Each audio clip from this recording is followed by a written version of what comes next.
Hello guys, Zennosh here and welcome to Exos Heroes. And seems like Jon Donk has finally managed to receive his Gold Fate Core upgrade. Yet another unit that has managed to receive the Gold Fate Core upgrade before Dorka. Oh my god, right? Yeah, there we go guys. Anyways, now let's check out the new skill sets of the Gold Fate Core Jon Donk. And let's see if he's gonna be a part of new meta contents or not. Looking into his artwork, well, he definitely looks cute. Transforming from a matured man into a child right over here, a puberty hit boy. Okay, so anyways, right over here, notice it says Fate Core chance of Successor Jon Donk recruit. The period is going to start 14th of October, that's tomorrow, Thursday, after the maintenance, and the banner is going to last until 4th of November, Thursday, 1:59, 2021 UTC time, because nowadays, the Gold Fate Core banner lasts for a total of 3 weeks instead of just 1 week, which is pretty great stuff indeed, isn't it? Main hero guys, you can update hero plus Fate Core with a higher chance than in the premium recruitment. As he is a Gold Fate Core hero,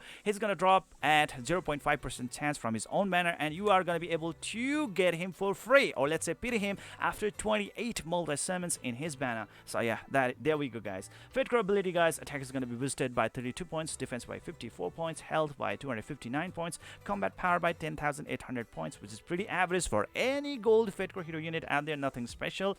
Skill information guys, passive effect known as the Thirst 3. Okay, let's look into it. Deals damage to the attacker upon taking damage. That's the 30% of the attack. Alright. Afflicts the attacker with stun for 5 to 12 turns based on the own current health when the attack hits. So this is pretty great for the devastating battles. You can pretty much stun your opponent right away when they attack you guys. And if everything is right for the 12 turns, oh my god, that's a very long turn indeed. Because when opponents are stunned, they can pretty much do nothing at all. And that is really superb in my opinion guys. Really awesome stuff guys. And gain mana 1 mana if health of the target is at 80% or more health. That's great, extra ways of gaining mana. And we have got the mana steal effect right over here as well. Okay, so there we go. More mana he has, better the uses of the skills, right? Now let's look into the next passive skill effect known as Triumph. Okay, buff effect. If a buff is applied on self, grants a buff to all allies.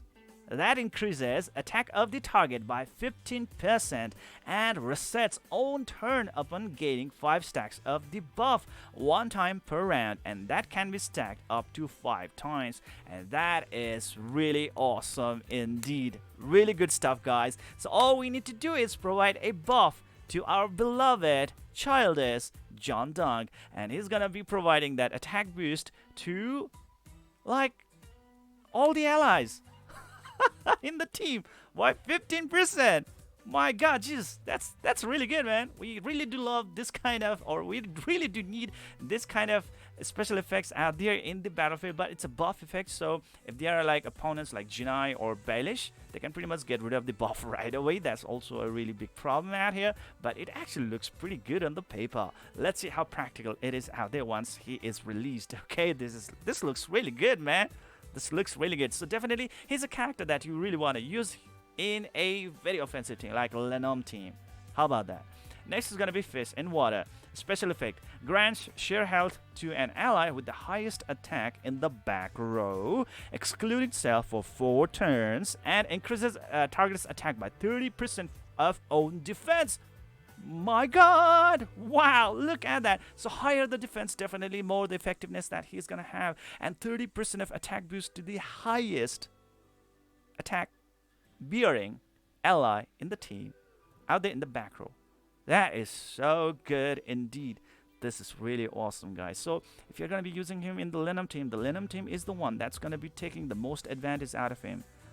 Don't you guys think so? Let me know in the comment section below guys. Right over guys, this kind of skills, they are really catered for the Lenom team thus far.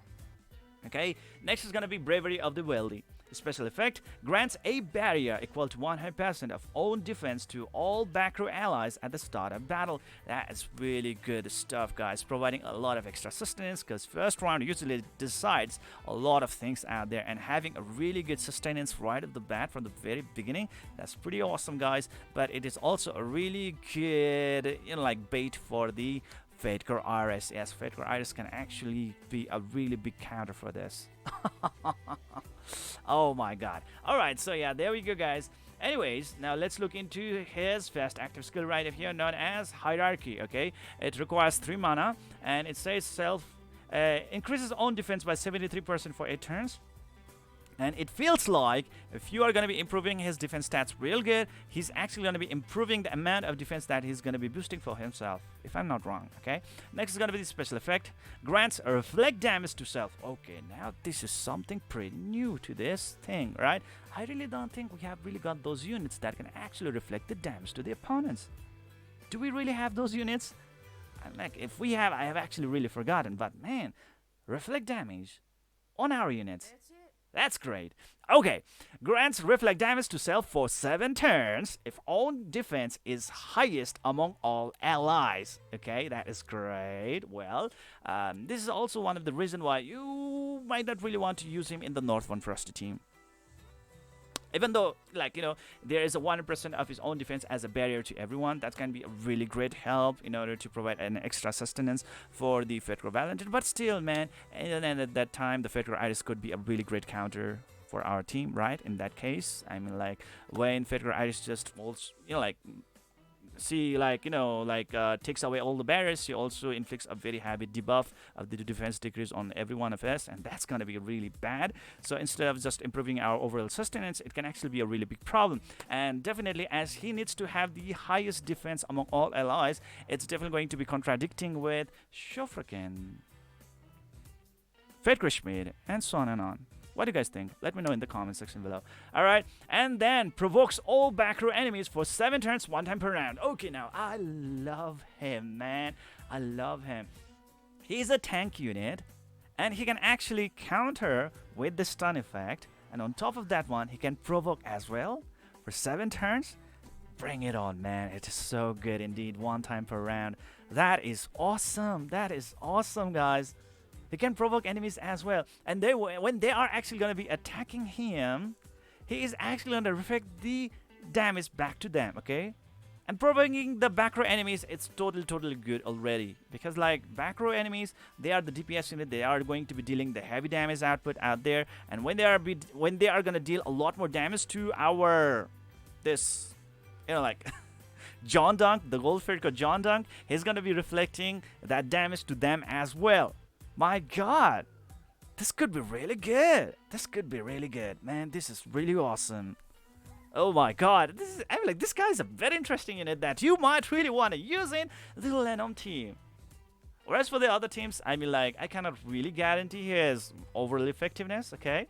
Anyways, right over here, rules and costumes, active skill number 2, required mana 4 mana, and deals 255% damage to all enemies. Special effect deals additional damage equal to 200% of own defense to enemy with the bramble marks. So definitely, guys, you need to really improve his defense stats so that he can actually be a lot more effective out there in the battlefield, possibly the highest defense stat out there among all the allies. Cause with his reflect damage, he could be a new meta.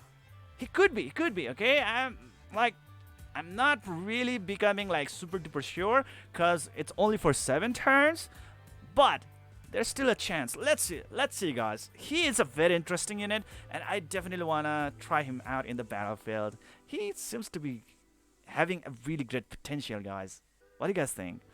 Anyways, the bramble mark right over here is gonna be given to us by the carry, okay? The gold Fedcore carry. So, well, he belongs to the Saint Waste. I mean, like, he's the king of Saint Waste, right? So yeah, that's it, guys. That is it. Definitely a very pretty interesting unit, and usually people say that like Fedcore Jinai can actually kind of counter him as well. Yeah, that could be a possible case scenario out there, but still, man, this little boy is actually promising a lot of stuffs out there, and you might actually really want to try these things out in the battlefield. And these all skill sets look really flowery indeed, really amazing, guys. And this guy can be a really great tank. On top of that one, he can actually, like, you know, reflect the damage back to the opponents, and that is even superb while provoking them. My god, this already is a very effective skill right over here. For just 3 mana cost, this first active skill is so amazing right away. Jesus Christ. And he is going to tremendously boost the attack power, the DPS output of an entire team. Jesus, man. And it's also going to be able to improve the overall sustenance of your team, provided that there's no Fedcore Aris in the opponent team. And if there is, like, you could possibly counter, and that could be a really big problem. Okay, so Fedcore Iris could be his bane. Fedcore Jinai could be a really big problem for him. But that said aside, Let's see, guys. Let's see. Okay. Like, is he a new meta?